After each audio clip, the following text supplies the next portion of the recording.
Okay, everyone, welcome to another session in the Pandemic in the Pelvis series. I have to say, while I have Dr. Bree here, that it was something she said to me, it wasn't quite pandemic in the pelvis, maybe pandemic of the pelvis, but I have to credit the title to Dr. Bree. So I am not the genius behind this title, she is. So without further ado, welcome to Dr. Brianne Grogan. Take it away. Thank you so much, Jenny. And I remember calling it a pelvic tension pandemic. And to be perfectly honest, I don't know if I came up with that or if I heard it somewhere, but I don't remember hearing it anywhere else. Either way, it's really what it is my title here, the impact of uncertainty and stress on pelvic health. And it's something that I really started noticing as we went through the pandemic, just massive changes in people's amount of stress and tension they were holding in their pelvic floor, which is what we'll talk about today. So without further ado, let's get to this. Basically, we are not just a bunch of floating body parts. And I like to start here just because it's like kind of a, well, of course type of statement, but I think sometimes we forget how interconnected our entire body is. And sometimes we can think, oh, I have a stomach ache, something's wrong with my stomach. But really, there's things going on above and below the stomach, including in your head, in your mind, that could be contributing to that as well. So this two-way communication is something I really like to illustrate by this idea of brain and body communication. Our mind and our body are always talking. Always, always, always. And so I like to illustrate this with this picture here of a hand slamming down onto the table, which I don't know if you've ever done that, but let's just pretend that you know what that feels like, to have an emotion in your brain. And without even realizing it, your hand tenses up. So your body's responding and you hit the table. Let's just pretend here. And you feel pain because, it hurts to hit a table with your hand. So all of a sudden you feel this pain. Your brain has detected a signal from the environment, from what you're feeling in the brain. This message has gone to your brain and you feel pain. And so then you open your hand and you shake out your hand because you're feeling this pain. So we're having all of this talk and connection between your brain, between pain, the environment, what's going on, actions your body is taking. All of this is happening in the matter of maybe a second and a half. It happens really quickly and it happens constantly. And so the pelvic floor is at the center of the entire body. And really that's kind of the focus of today. And again, the brain and the body, including the brain and the pelvic floor, are always talking. And it's really been talking a lot during the pandemic. There's been a lot of talk with the pelvic floor. And one of the reasons why the pelvic floor matters so much and why it's such a important part of our body and such a responsive, incredibly responsive part of our body is it provides, physical support, mobility, stability. It lets things out like poop and pee and babies when you give birth. It lets things in, such as to have sexual relations. Of course, sexual health is a big part of the pelvic floor. And then the pelvic area is a big space for emotional storage, energy. There's a lot of talk behind emotions and energy being stored in the pelvic bowl. And this is definitely a thing. I teach yoga and I teach fitness, and many of you do too. And you may have experienced people in your yoga class, or maybe you've been in a yoga class yourself where you do a hip opener pose, or your students do a hip opener pose. And all of a sudden, you're bawling, you're crying because of that hip opening, and you don't even know where it came from. Well, that area of your body, this pelvic area, it's an emotional storage space. And it's a really big deal. It takes up a lot of brain space. And again, that's why we're talking about it and why it's such a big part of our life and why it can be so affected by what's going on. So the pelvic floor muscles are muscles of emotion. They cannot keep secrets, and they're kind of like the canary in the coal mine that tells us what's going on in our mind, what is happening with our stress levels, with our emotions. It tells us what's going on in our headspace. And there's a book called A Headache in the Pelvis, which I think is one of the best book titles out there, because just like we can get a tension headache, we can also get a headache in the pelvis. So this is a study that I came across a while ago, and I just thought it was absolutely incredible. It blew my mind when I found it. And basically what happened is they took a group of women and they showed them a series of movies. And these women were normal, asymptomatic women, just, no concerns with their pelvic floor or anything like that. And they hooked biofeedback units to their shoulder muscles and to their pelvic floor muscles. And they did this, they took these EMG measurements on their shoulder muscles and their pelvic floor muscles when watching a neutral movie, an anxiety-provoking movie, a sexy movie, and a sexually threatening movie. And you can see in the red bar here, I like the bar graph best. I think that it's easiest to see. The anxiety-provoking movie actually brought out a faster and more intense contraction in the pelvic floor than it did in the trapezius muscles, the shoulder muscles. And then the sexually threatening movie, the purple bar, it also increased for sure. It did in the trapezius a little bit more, but either way, both increased. Now the neutral movie and then the sexy movie, the green and the blue, both of them showed a little bit of relaxation in the pelvic floor and the trapezius muscles. But the most interesting one for me is that red bar showing the anxiety-provoking movie just made the pelvic floor go whoop, just tighten up like crazy. And we always, we realize that our shoulder muscles get tight and tense when we're stressed, but we never really think about our pelvic floor. So this for me was just like this big bell that said, whoa, that's what's going on right now. This could be why I'm seeing so many of my clients with pelvic floor tightness. It's just crazy, this increase that I noticed in my clients. So my takeaway from this whole study that I came across was that we truly, as a collective, we experience threatening, anxiety-provoking situations every single day, and especially right now, of course, every period of history has a lot of stuff going on. There's never a dull moment in history, but I think we can all agree that especially recently, it's been pretty out of control. It's just been one thing after the next, and really things that have affected and impacted everybody on multiple levels. And so this causes involuntary muscle tension in the postural muscles, the shoulders, the pelvic floor. And this involuntary tension, it just happens. It happens fast and it happens beneath our conscious awareness. We're typically not even aware that it's happening, but it is. And one thing about the pelvic floor is a lot of people don't even know that these muscles exist. We all know that our shoulders exist, and we all know that we can get knots in our shoulders and we need to get a massage. But a lot of people don't even know they have a pelvic floor. So it's not surprising that it's like, a big surprise that this part of our body would even react in this way. So the take-home message here is that we create tension in our tissues in our body by the thoughts we think, or the thoughts that we even unconsciously think, the things that we're not even aware of that are underlying stressors that are creating tension in our body.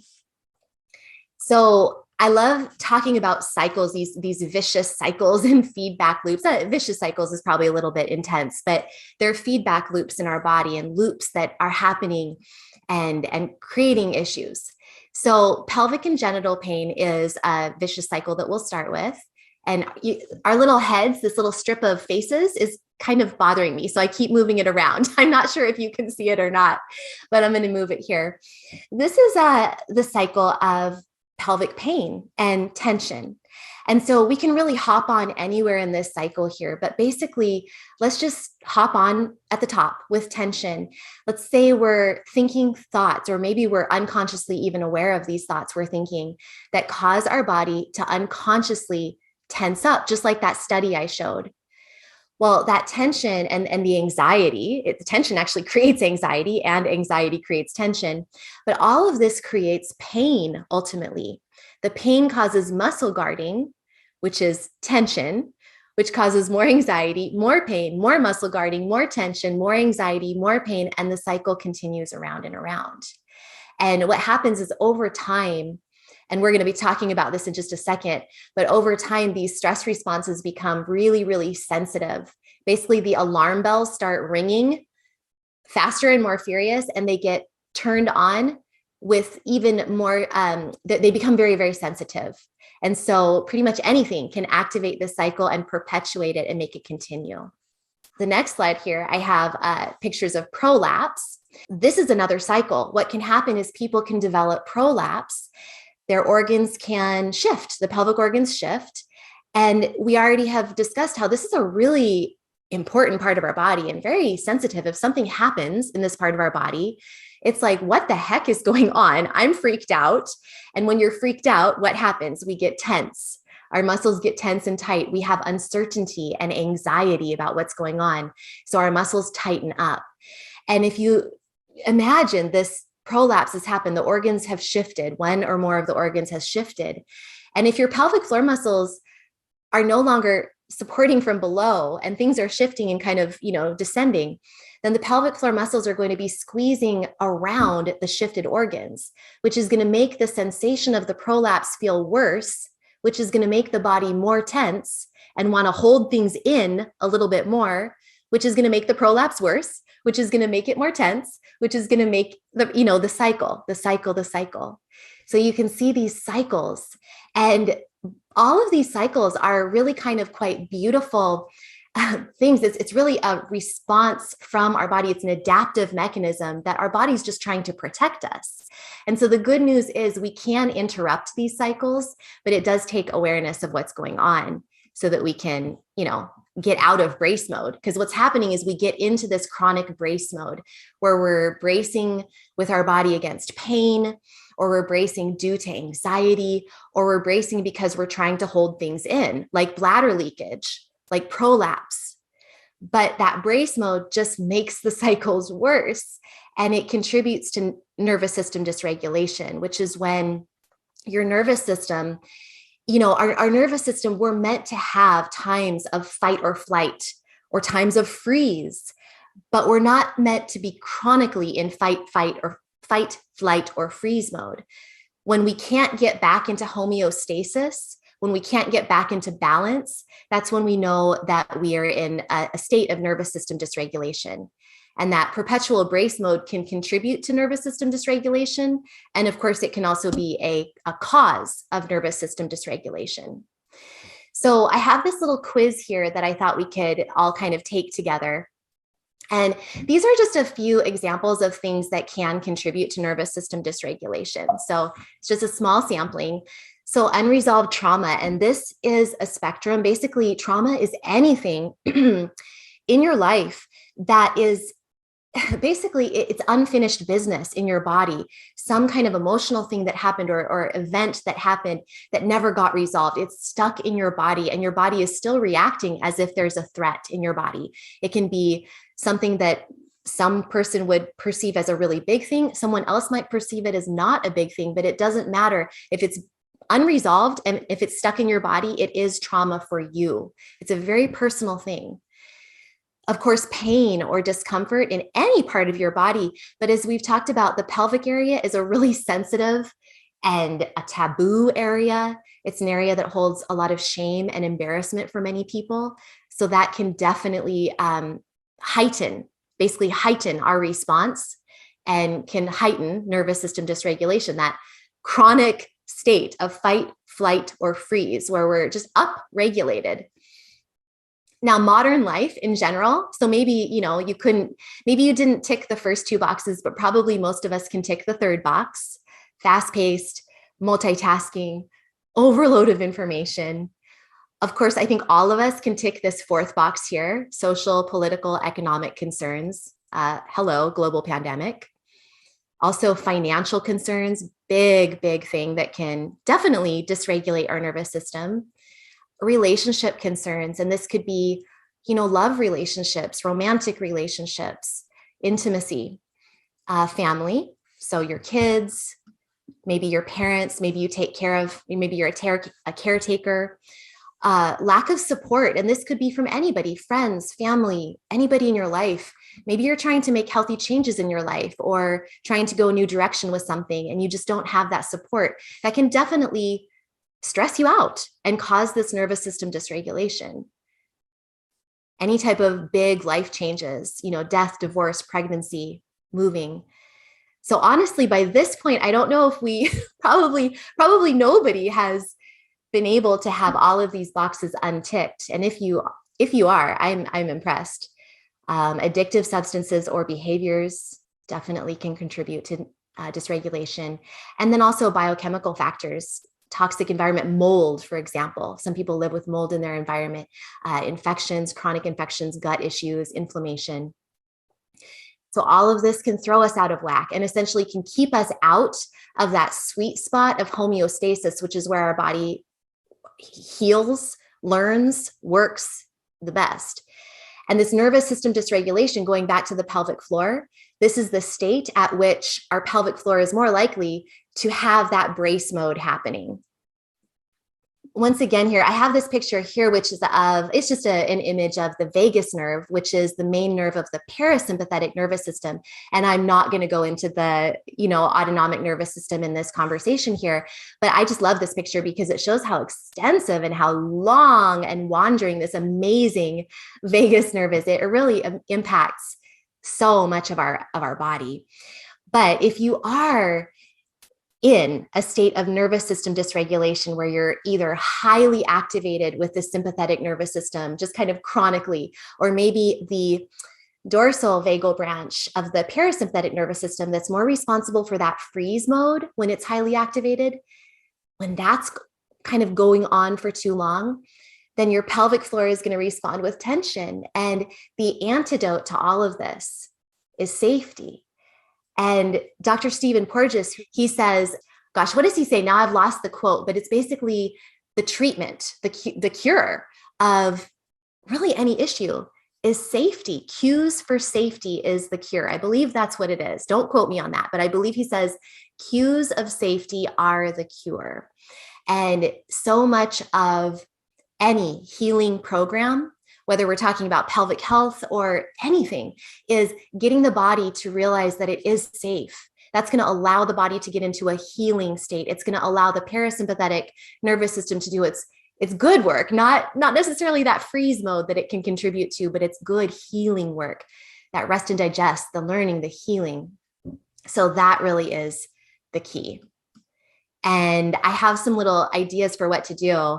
And these are just some basic tips for bringing more safety into your nervous system in this time of this global pandemic of tension in the pelvis. So some basic ideas. First one is music. Music is very, very calming. And especially, any type of music that you love, but calming music rather than maybe fast-paced music, if you're feeling like you need to really bring some safety in, if you're feeling that nervous system dysregulation, that excessive tension in your pelvis that's making your prolapse worse or your bladder issues worse.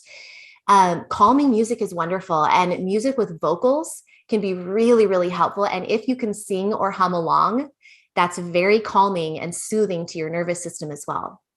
Controlling the controllables is something that Michelle Lyons, the amazing Michelle Lyons, physical therapist, says. I learned that from her. And that's really, really helpful. Your environment really impacts you. So anything you can do to reduce chaos and clutter in your living environment can actually make you feel more safe. And everybody's different as far as what will help you or not help you. But for me, this is one of the most helpful things for making me feel more safe and feel more calm is cleaning up my office or just vacuuming the floor of the living room. Tiny little things like this can literally make me feel more safe and calm. Connecting with loving people. This is a huge one. And this is one reason why the pandemic in the pelvis, I believe, is happening or we're hopefully coming out of it right now. But connection was really challenging during this time. And it really caused a lot of problems for a lot of people, loneliness, and just this lack of real human life connection. Thankfully, Zoom and platforms like this really helped. At least we get to see faces, and the face and facial expressions is actually a part of the polyvagals theory. There's an emphasis on facial expression and connection, social connection, because the ventral branch of the vagus nerve is part of the social engagement system. This is the calming branch that we really want to activate. And so the more we can actually connect with loving and supportive people and smile and use our own facial muscles and see them using theirs, it's amazing. And so this really helps bring safety into our system. And again, bringing it back to the pandemic, as much as we needed, of course, to have protection such as masks, I do think that it was hard for a lot of people to not be able to see other people's facial expressions. There are some people who that really made them feel unsafe. For as safe as it made many of us feel because of the protection, it also made some of us feel unsafe because of that lack of social engagement. So it's really just an interesting thing to consider about some of the results and the impact of the pandemic. It did impact that social engagement. So connect with loving people. We can breathe deeply. So really focusing on nice, expansive inhales, slow exhales, which again stimulates, activates that parasympathetic nervous system, the calming nervous system. See if you can double the length of your exhale. That's a really good starting place. Of course, physical activity is essential for getting rid of that excess energy and calming the mind, increasing the endorphins. That can really help with your mood. And it can also make you feel more safe, especially that rhythmic motion of walking. Any type of rhythmic motion is very soothing to the nervous system. And the next thing on my bullet list is rocking. As kind of strange as that may sound, I mean, we rock babies to sleep. Well, grown-ups can rock too. And you might find yourself naturally rocking. If you are trying to self-soothe for whatever reason, you might find yourself naturally rocking. Our brain and body, it knows what to do. It will naturally guide us. And so sometimes if you need to soothe yourself, if you need to bring that safety in, you can actually rock your body physically or in a rocking chair, in a swing, something like that. Anytime you can go outside, that's very soothing if you're in a safe environment, of course. But forest bathing is actually something you can look up online. It's quite fascinating, the research done on forest bathing and the actual physiological benefits from getting outside in nature and experiencing a forest, and specifically a forest, with all of your senses. There are all of these biomarkers that massively improve when you go outside into nature. A sigh is another thing that really, really is helpful for soothing the nervous system. So a deep it just discharges energy. It massages the vagus nerve, basically the diaphragm, and the vocal diaphragm, or the vocal muscles also kind of just relax the whole body, soothes the nervous system, and the pelvic floor relaxes too, especially if your sigh is nice and low.